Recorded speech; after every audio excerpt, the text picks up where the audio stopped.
let's talk about a flex. Not a new watch, new car kind of flex. I'm talking about a break an entire region's economy with your vacation spending kind of flex. In 1324, while Europe was busy with its usual squabbles, the emperor of Mali, Mansa Musa, decided to take a trip. But this wasn't just any trip.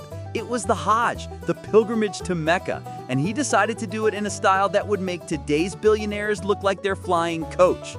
Mansa Musa's Mali Empire was a major source of the world's gold. We're talking about an almost unimaginable level of wealth, largely from the region's vast gold and salt mines. For his pilgrimage, Mansa Musa assembled a caravan that was less a travel party and more a moving city of gold. It reportedly included 60,000 men and 100 camels, each carrying hundreds of pounds of pure gold. As he traveled, he gave it away, freely, to the poor, to local rulers, to merchants. When his caravan made a stop in Cairo, Egypt, he injected so much gold into the city's economy that he completely destabilized it. The sudden, massive influx of gold devalued it, causing runaway inflation that, according to the Arab historian Al-Umari, the city's markets still hadn't recovered from more than a decade later. This journey wasn't just a religious observance, it was an unprecedented geopolitical announcement. It put the Mali Empire squarely on the medieval map, so much so that European cartographers, like in the 1375 Catalan Atlas, began to draw West Africa with a depiction of Mansa Musa holding a golden nugget. He had literally put his empire and its immense wealth on the world stage. Lesson: the story of Mansa Musa's pilgrimage in 1324 isn't just about immense wealth. It's a stark illustration of monetary supply and demand. It shows that value is always relative, and that injecting a massive supply of a valuable asset, even one as coveted as gold, can crash its value overnight. A timeless economic lesson from the 14th century that resonates in our own age of quantitative easing and cryptocurrency. Picture a boardroom. The most powerful executives in the world are there. They pull out a map of a newly discovered, resource-rich land, grab some rulers, and start drawing lines. "This bit's mine," says one. "I'll take the part with the diamonds," says another. That is essentially what happened to an entire continent. In 1884, in Berlin, German Chancellor Otto von Bismarck convened a conference of 14 nations to carve up Africa. No rock bands, no party favors, just pinstripe suits and colonial ambition. The driving force was the insatiable appetite of industrial Europe. Factories needed raw materials like rubber, copper, and cotton, and new markets to sell their finished goods. Africa was the ultimate prize. Adding to this was a fierce nationalistic rivalry. An empire wasn't an empire without a sprawling colonial portfolio. So in Berlin, they laid down the rules for the land grab. The most critical was the principle of effective occupation. This meant you couldn't just plant a flag and call it a day. You had to establish a genuine presence, build forts, sign treaties with local leaders who often didn't understand them, and administer the territory. This rule, designed to prevent wars between the European powers, instead lit the fuse on a frantic race to claim territory on the ground. The results were catastrophic for Africa. By 1914, about 90% of the continent was under European control. The borders drawn in Berlin were geometric and arbitrary, slicing through established kingdoms, ethnic groups, and trade routes. This process created the conditions for generations of conflict. Perhaps the most horrific outcome was the Congo Free State, granted as the personal property of King Leopold II of Belgium.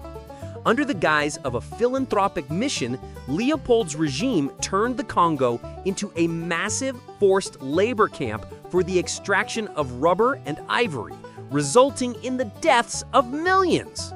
Lesson: the Berlin Conference of 1884 to 85 is a chilling lesson in what happens when powerful entities make decisions for the powerless. It shows that lines drawn on a map without regard for human geography create wounds that can fester for centuries. It's a stark reminder that order and rules imposed from the outside without consent are often just organized theft. Welcome back, pros, to history's most explosive moments. Today, we're discussing an event so loud, it literally deafened people 40 miles away. An event so powerful, it painted sunsets blood red across the entire planet for years. Forget your average fireworks. This was nature's planetary scale temper tantrum. We're talking about the eruption of Krakatoa on August 27, 1883. The stage?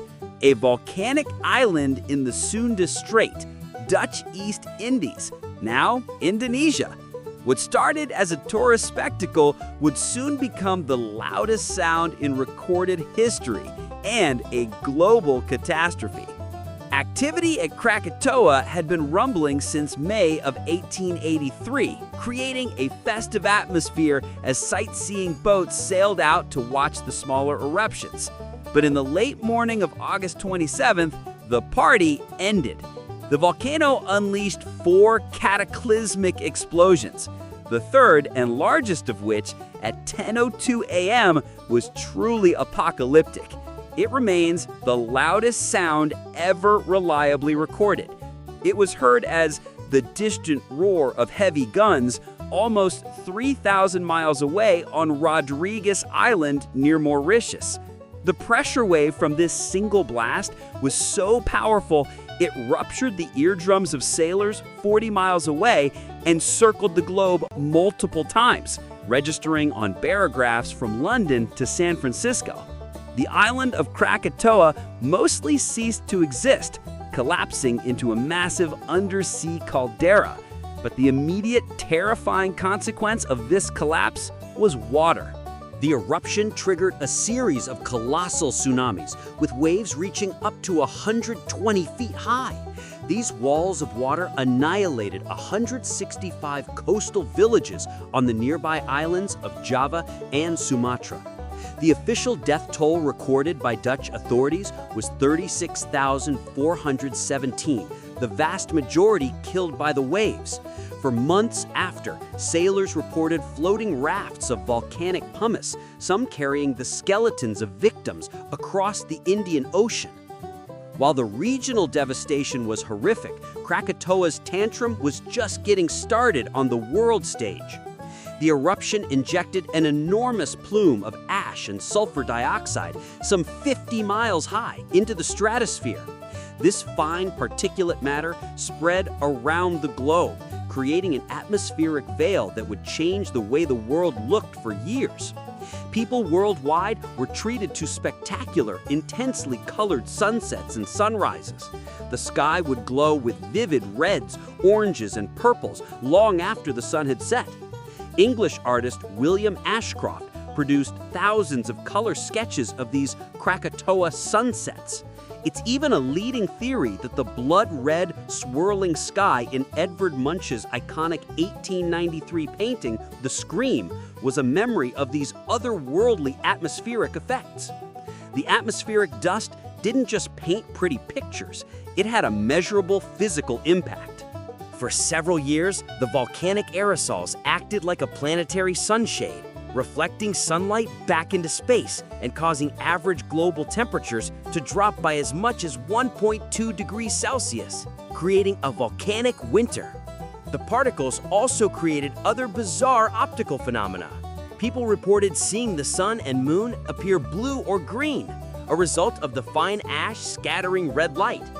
Sir Chuckleton, lesson: the 1883 eruption of Krakatoa is a profound and terrifying demonstration of our planet's interconnectedness.